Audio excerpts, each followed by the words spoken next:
दोस्तों, जो आप अभी स्क्रीन पर देख रहे हो, ये सिर्फ एक वीडियो नहीं है। ये मिडिल ईस्ट के सबसे खतरनाक दिनों में से एक का सीन है। बीबीसी और दूसरे इंटरनेशनल न्यूज चैनल्स पर जो फुटेज आई है, उसमें एक्सप्लोजन्स, सायरन्स और एयर डिफेंस सिस्टम्स एक्टिवेट होते दिख रहे हैं। सोशल मीडिया पर 10 से 15 घंटे से वीडियोस वायरल हो रहे हैं, जहां लोग कह रहे हैं मिसाइल्स गिर रहे हैं, बिल्डिंग्स हिल रही हैं। सवाल ये है, क्या ये सच में अटैक है या सिर्फ अफवाह? चलिए पूरी बात को बैलेंस के साथ समझते हैं। ईरान और इजराइल के बीच टेंशन कोई नई बात नहीं है। इजराइल का कहना है कि ईरान अपना न्यूक्लियर प्रोग्राम मिलिट्री वेपन के लिए यूज कर रहा है। ईरान कहता है वो सिर्फ अपनी डिफेंस के लिए तैयारी कर रहा है। बीच में अमेरिका है, जो इजराइल का सबसे बड़ा एलाई माना जाता है। इसी वजह पिछले कुछ दिन का गल्फ रीजन हाई अलर्ट पर चला।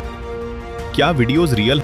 दोस्तों, आप जो वीडियोस देख रहे हो उनमें एक्सप्लोजन्स और मिसाइल्स जैसे सीन्स दिख रहे हैं। बीबीसी और कुछ इंटरनेशनल मीडिया ने कंफर्म किया है कि कई जगहों पर एयर डिफेंस सिस्टम्स ने मिसाइल्स को इंटरसेप्ट की। लेकिन एक बात बहुत जरूरी, हर वायरल वीडियो का मतलब ये नहीं कि वो किसी होटल या सिविलियन बिल्डिंग पर डायरेक्ट हिट। कई बार मिसाइल इंटरसेप्ट के टुकड़े गिरते हैं या पुराने वॉर क्लिप्स को आज का बता दिया जाता है। इसलिए हम सिर्फ वेरीफाइड सोर्सेज जैसे बीबीसी, CNN और अल जजीरा की रिपोर्ट्स पर ही भरोसा कर रहे हैं। सऊदी अरब, UAE, कतर, बहरीन और कुवैत ने अपना एयर डिफेंस एक्टिवेट कर दिया। कई देशों ने टेम्पररी अपना एयर स्पेस बंद कर दिया। उनका कहना है, अगर हमारी सॉवरेंटी को नुकसान पहुंचता है तो हम जवाब देने का हक रखते हैं। ये सारे देश अमेरिका के एलाइज हैं, इसलिए ईरान इन्हें इनडायरेक्टली कॉन्फ्लिक्ट का हिस्सा मानता है। इंडिया पर असर। दोस्तों, इस सिचुएशन का सबसे बड़ा असर इंडिया पर भी पड़ सकता है, क्योंकि गल्फ में 80 लाख से ज्यादा इंडियंस काम करते हैं। ऑयल सप्लाई का मेन रास्ता है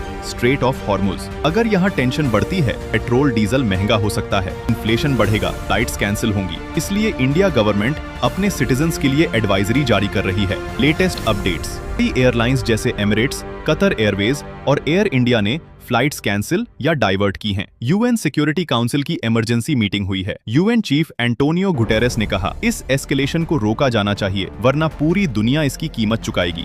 सोशल मीडिया पर कुछ खबरें चल रही हैं, जैसे बड़े लीडर्स मारे गए, होटल्स तबाह हो गए, पूरा शहर अटैक में आ गया। लेकिन दोस्तों, इन सब की ऑफिशियल कंफर्मेशन नहीं हुई है, इसलिए हम सिर्फ वेरीफाइड इंफॉर्मेशन पर ही फोकस कर रहे हैं।